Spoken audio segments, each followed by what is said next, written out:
வணக்கம், நான் doctor Dayananda Srinivasan, cancer surgeon. Pancreas அதாவது கணையம் நம்ம பாடியில் இருக்கக்கூடிய ஒரு முக்கியமான ஒரு ஆர்கன். இது நம்ம வயிற்றின் மேல் பகுதியில் இருக்கும்.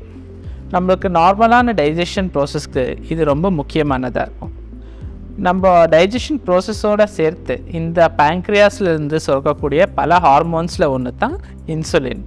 இந்த இன்சுலினோடு சேர்த்து மற்ற ஹார்மோனும் சேர்ந்து நம்ம பிளட்டில் குளுக்கோஸ் லெவலை மெயின்டைன் பண்ணுறதுக்கு ஹெல்ப் பண்ணும். இந்த பேங்க்ரியாஸில் நம்ம பல வகையான கட்டிகளை பார்க்க முடியும். அதோட லொக்கேஷன் மற்றும் டைப்பை பொறுத்து அதோட ட்ரீட்மெண்ட் டிசைட் ஆகுது. இந்த வீடியோஸில் நம்ம டீட்டெயிலாக இந்த பேங்க்ரியாஸில் வரக்கூடிய கேன்சரை பற்றி பார்க்கலாம்.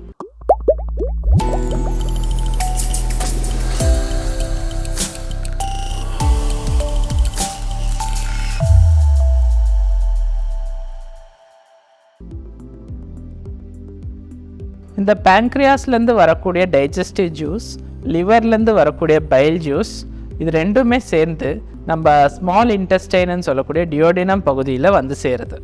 இந்த பகுதியில் வரக்கூடிய டியூமரை நம்ம பெரி பேங்க்ரியாட்டிக் கேன்சர்ஸ்ன்னு சொல்லுவோம்.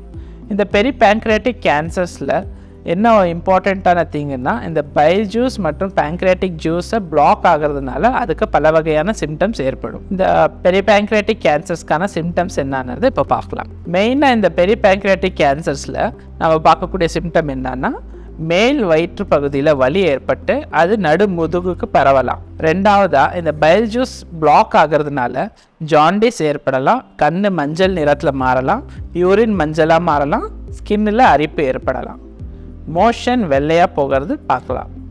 சில டைம் அன்எக்ஸ்பிளைன்டாக வெயிட் லாஸ் இருக்கலாம், பசி எடுக்கிறது குறையலாம், திடீர்னு கண்ட்ரோலில் இருக்கிற சுகர் லெவல்ஸ் கண்ட்ரோல் இல்லாமல் போகலாம்.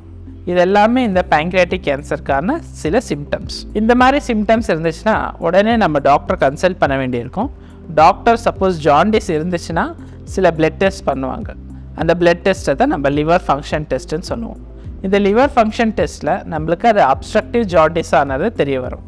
சப்போஸ் அது அப்ஸ்ட்ரக்டிவ் ஜாண்டிஸ்னு கன்ஃபார்ம் ஆச்சுன்னா எதனால் அப்ஸ்ட்ரக்ஷன் ஆயிருக்குன்னு தெரிஞ்சுக்கிறதுக்கு சில ஸ்கேன்ஸ் அட்வைஸ் பண்ணுவாங்க. அது ஈதர் சிடி ஸ்கேனாக இருக்கலாம் அல்லது எம்ஆர்ஐ ஸ்கேனாக இருக்கலாம். இந்த ஸ்கேனில் நம்மளுக்கு அது டியூமர்னால் அப்ஸ்ட்ரக்ஷன் ஆயிருக்குதா, டியூமராக இருந்தால் அதோட சைஸ் என்ன மற்றும் அது சுற்றி இருக்கக்கூடிய மேஜர் வெசல்ஸ்லேருந்து அது இன்வால்வ் ஆயிருக்கா இல்லையான்ற இன்ஃபர்மேஷன் தெரிய வரும். இதோடு சேர்த்து அது எந்த ஸ்டேஜில் இருக்குன்றதை கூட நம்ம கண்டறிய முடியும். நார்மலான ஸ்டேஜிங் ப்ராசஸ் முடிஞ்சதுக்கப்புறம் நம்ம பேங்க்ரியாட்டிக் கேன்சரில் ஸ்டேஜ் 1லேருந்து ஸ்டேஜ் 3 வரைக்குமே அது மேஜர் வெசல்ஸை இன்வால்வ் ஆகலைன்னா சர்ஜரி தான் மெயின் ட்ரீட்மெண்ட். இந்த பேங்க்ரியாஸ் ஹெட், டியோடினம் மற்றும் இந்த பைல் டக்ட் பகுதியை அகற்றிட்டு ஸ்மால் இன்டெஸ்டைன் மூலமாக ஸ்டமக், பேங்க்ரியாஸ் அப்புறம் லிவரை நம்ம மறுபடியும் ஜாயின் பண்ண வேண்டியிருக்கும். இந்த சர்ஜரிக்கான பேர் தான் விப்பல்ஸ் ப்ரொசீஜர்னு சொல்லுவோம். சப்போஸ் இந்த ஸ்டேஜில் அது எதனா மேஜர் வெசல்ஸை இன்வால்வ் ஆகிருந்துச்சுன்னா அப்போது நம்ம அர்லியாக கீமோதெரப்பி கொடுத்து அதை சுருக்குனதுக்கு அப்புறமா இந்த சர்ஜரி பண்ணுறதுக்கு ட்ரை பண்ணுவோம்.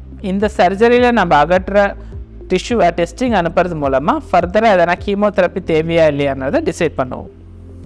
சில டைம் என்ன ஆகும்னா, ஜாண்டிஸ் அதிகமாக இருந்து சர்ஜரிக்கு ஏதுவாக இல்லைன்னா ஜாண்டிஸை குறைக்கிறதுக்கு எண்டோஸ்கோபிக்கலி நம்ம ஒரு ஸ்டென்ட்டை ப்ளேஸ் பண்ணிட்டு இந்த ஜாண்டிஸை குறைப்போம். அதுக்கப்புறமா கீமோதெரப்பி அட்வைஸ் பண்ணுவோம்.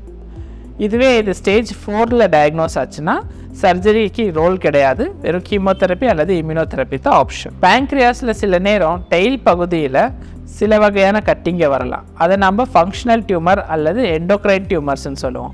இந்த மாதிரி எண்டோக்ரைன் டியூமர்ஸில் அது செக்ரேட் பண்ணக்கூடிய ஹார்மோன்ஸ் ரிலேட்டடான சிம்டம்ஸ் வரலாம். ஃபார் எக்ஸாம்பிள், இன்சுலின்ஸ் இருக்கக்கூடிய செல்ஸ்லேருந்து கட்டி வந்துச்சுன்னா சுகர் லோ ஆகக்கூடிய சிம்டம்ஸ் பார்க்கலாம். அந்த மாதிரி டியூமர்ஸில் நம்ம அந்த டெயில் பகுதியை அகற்றுறது மூலமாக க்யூர் பண்ண முடியும்.